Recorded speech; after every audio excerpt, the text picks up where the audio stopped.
Hey guys, welcome back to my channel, Nikki the Creator. If you are new here, welcome, welcome, welcome. If you are not new here, thank you for returning.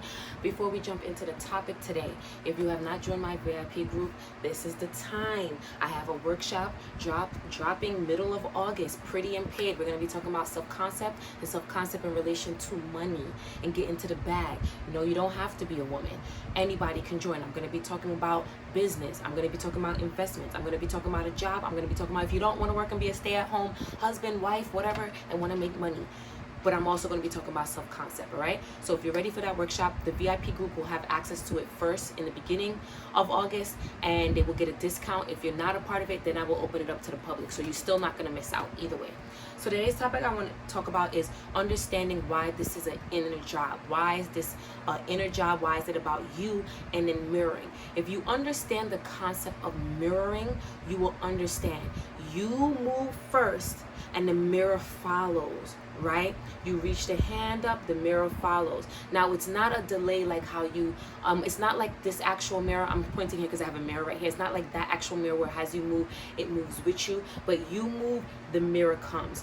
You move, the mirror comes. It's a mirror effect. So let's put that into play in terms of manifestation. You change the story that's going on in here, the 3D world has to reflect that to you. You think that you're not good enough, it's going to show you in a plethora of ways how you are not good enough if you do not work on that belief. Now, it does not mean that you have to be a perfect. It does not mean that you have to have the tip-top mindset to get what it is that you want. But what it means is that when you have a story or a loop running inside of you, but you have a desire and you want to experience it and you're trying to figure out why you're not experiencing yet, you should look at patterns that you have experienced in your life and what belief is it addressing. So when I was getting frustrated about not getting the experience that I want in relationships, at first I was like, whatever, I don't care. I'm gonna do what I want. I don't need to work on beliefs about relationships. I always get men. I always get guys. I could go to a club and get somebody, right? I still do have that belief, right? But then what would happen is I was experiencing certain loops when I would get in a relationship. Same exact thing over and over and over. And at one point, I was tired of being heartbroken. So I had to sit down and address the pattern that I saw. Now, you don't necessarily have to go into your childhood or do shadow work or do any of that. But in this case, I realized that I had to look at the pattern to address the direct belief so I can get rid of it for good. And the story that I had on loop subconsciously because of something I went through in my childhood, which I won't discuss, is that I felt that I was not good enough and I felt like I was not chosen. And so, when you really feel on a subconscious level that you're not good enough, it will reflect in your actions. You will either self-sabotage, you will feel like you're not good enough, it's gonna manifest in certain ways, right? And you may manifest in terms of procrastination, which is so crazy, right? And when I addressed that belief of me not feeling good enough, me not feeling chosen, I started to show up differently. So when I was feeling not chosen, when I was feeling not good enough, I showed up in my relationships in a certain way, and they mirrored that back to me. I'm talking about, and not just romantic, guys, friendship too, mirrored that belief that I had running. When I finally addressed that belief, they mirrored it, right? So when I started to believe and go into connections, because remember, it starts inward first. This is why I said the inner world is important. I didn't change anything externally. Yes, I created boundaries in the physical world, but internally I changed the story first. So when I changed the story of being chosen, I started to go into my connections, into my friendships, into experiences as a chosen woman. In my head, I'm like, I'm chosen. I don't need external validation. I just decide that I am chosen. And what happened is people started to show up as that. I didn't experience third parties anymore. I didn't experience getting betrayed and someone else being chosen over me. I didn't experience not being prioritized. I started to experience what it is that I desire. When you are changing your inner world, it is very, very important to decide fearlessly what it is that you want. So changing from someone who was not good enough to someone who was good enough was simple, but not necessarily easy in terms of my emotions. And that's not to scare you. So if you start to feel triggered because of this video, step out and come back when you're ready. I'm just giving you from my experience. There were some emotions that came up because it happened in my childhood that made me fearful. Like, oh my gosh, you know how unfavorable thoughts can sometimes seem very real. But things that I had to do was have a self-soothing practice ready. I'm going to talk a lot about that in the workshop. A lot of you are not equipped for triggering moments, and that's why you feel like quitting. If you are equipped, meaning, all right, you know what? Anytime in the near future, if I ever get angry, if I ever get emotional, I'm going to do EFT tapping. I'm going to do breath work. I'm going to go for a walk. Boom. That's just a thought in your head. Don't overthink it. Just that's what I'm going to do. When the moment comes and you're triggered, you go right into the bank. Oh, I said I'm going to do EFT tapping. Let me get the tapping on. Let me tap it out. Let me do some breath work. Let me go for a walk. So I was equipped with a tool, and I used breath work when I had moments where the thoughts just seemed so strong, right? And it is very important to know that you are powerful. None of these thoughts hold power over you until you give it meaning. None of it means anything until you give it meaning, right? How can I explain this? Let's say you're manifesting a new puppy and your neighbor puppy unfortunately passes on. You can decide that's a sign that I'm not getting my puppy.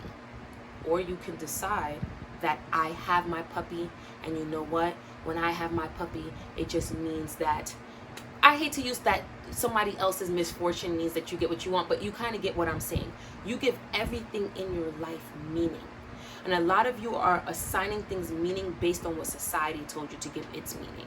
So one of my favorite examples to use is when a guy puts his phone down. Society has the meaning of it that if you guys hear a kid, I'm so sorry. It's my little cousin, right? And I don't have it in me to tell him shh. So I'm letting him be a kid. One of the most famous examples of man putting his phone down is that society tells you that he's lying, he's cheating, he's covering up something, he has a secret family. And so much people buy into that, and then they experience that.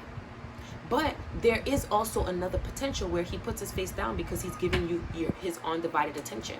But society doesn't always talk about that, right? And so you have to be very careful of what you're giving meaning in your world. You don't have to. It's not a rule to buy into society's rules. You can if it works for you, right? But if it does not work for you, do not buy into it. Your inner world, you are the most important person in your world. Something I always say to myself is, I'm the center of my universe. I'm the most important person in my world. I'm important to me. I am powerful, right? So if I'm the most important person in my world, and my inner world and what I tell myself is important, I have to be aware and conscious and very, very, very, not rigid, but disciplined with what I tell myself so that I can have certain experiences. So I know the experience I want to have is that I want to have a life where I live of ease, where I live on a farm. I know that is so, I feel like people would expect that of me, but where I have a farmer. I'm not the farmer. I have a farmer, but I live on a farm, and I go into the city from time to time. So there are going to be certain things that I tell myself to have that experience, right? I'm not going to tell myself that it's not possible because I've never seen a black girl done that. I'm not going to tell myself that it's not safe to live on a farm because it gets dark at night. The thoughts that I'm going to feed myself, the things that I'm going to feed myself, is only going to be conducive to my vision. Not only that, I'm going to tell myself that I'm good enough to experience this in my inner world, right? I'm not taking in what other people, oh, are you sure you want to live on the farm? Cows stink. Are you sure you want to have a chicken coop? Because it brings rats. Which it does, guys, but that's not the point. I can take that and be like, oh, you're right. I should not pursue this desire. No, I'm good enough to have my desire, and I'm going to have exactly what I want. Your inner world is the most important world because everybody has to reflect that. When I was at my most insecure, when I didn't have any boundaries, men showed up and did whatever they want. Now, if I can be completely transparent, what I mean is that they texted me when they felt like it. They were nice to me when they felt like it. They ignored me when they felt like it, because in my inner world, I had the story running that I wasn't good enough to get great treatment in relationships. The moment I changed I didn't go complaining to him saying, I think you should talk to me more. You should communicate with me more. I want you to do this. I'm leaving you if you don't do this. I didn't give him no ultimatum. I didn't do anything in the physical world. I changed my story inside. I said, what am I telling myself inside? What am I telling myself inside? I need it to be mirrored to me. This is what I need. This is what I want. And I started to tell myself I'm good enough. I started to tell myself I was chosen. I started to tell myself I'm confident, I'm secure. It's safe for me to give and to receive love. When I started to change that story inwardly, especially when opposing thoughts popped up, what I began to experience is that men started to show up respectful. Men started to show up consistently lovingly. Men started to show up loyal and faithful willingly. I didn't have to do anything. You don't have to do anything physical if you do not want to.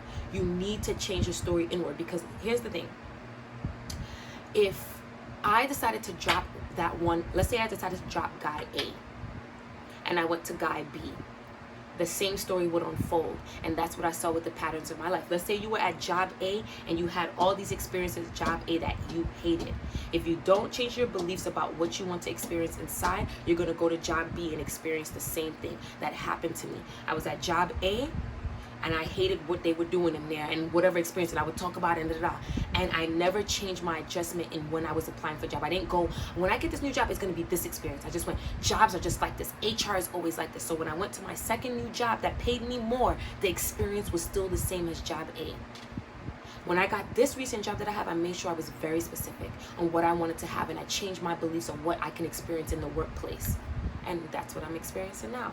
So make sure you are tuned in, like a TV channel, like your favorite Netflix show, tuned into what you're telling your inner world so that your outside world can mirror that.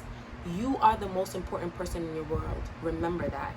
All right, guys, I love you, and I will be back.